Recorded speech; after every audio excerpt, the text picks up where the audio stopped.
everyone, Ho'oponopono part 10, and we are getting closer to the end of the book. So today it's about 100% responsibility and 100% power. Two are always necessary to start a conflict, even when we wrangle with ourselves and the whole question revolves around an inner dialogue of nagging self-doubt. The problem is always mine because I am part of the problem. I have in it even when I am not the obvious cause. If I accept that there is a vibe in me that is attracted to the disturbance through the principle of resonance, I move from impotence to power and can contribute something to the solution.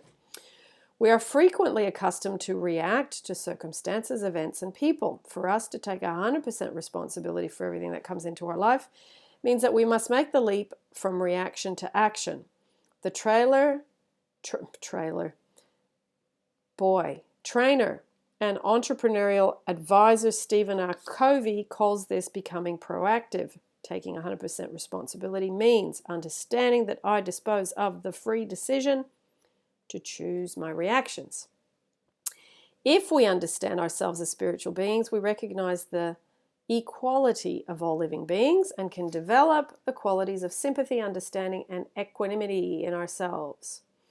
The weak cannot forgive. Forgiveness is a quality of the strong. Mahatma Gandhi. Reviewing all of our past personal conflicts, I can see that my opponents were only seeking understanding just like myself. Meet whomever with pure sympathy, without offering appreciation or depreciation, and their defenses fall.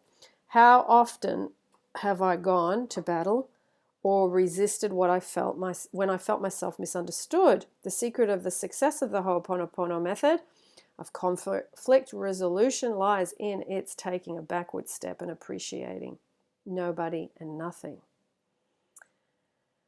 Through the consequent lack of all judgment, the universe can produce in harmony and reveal new hitherto unsuspected solution. I don't think I said that word properly. Hitherto, that's it. Goodness, I've got jet lag still and my eyeballs aren't working. Okay, hitherto unsuspected solutions. Try it out. A Ho'opono exercise. Now, look for a problem regarding environmental protection, one in which you feel powerless and forced to believe that there are people involved who are responsible for the destruction of the natural world. Visualize the problem with all its outcomes, which is so terrible to you. Now ask yourself, what is your share in this conflict? What things do you use that contribute to the problem and justify the behavior of these people? Now do a Ho'oponopono. Your subconscious has known for a very long time that you are not in harmony with your conscious values and you're experiencing an inner conflict. Now forgive yourself unconditionally and forgive yourself and everyone else for their behavior. Repeat the 4 magic sentences for a whole day while you observe yourself and look for constructive ways to do something for the natural world. Give thanks. Nice. There's nice little pictures in this book too. So for those of you that buy it, it's visually pleasing as well. So that's it for today. There is a viewer that has sent me, Diana, a couple of YouTubes that she has done.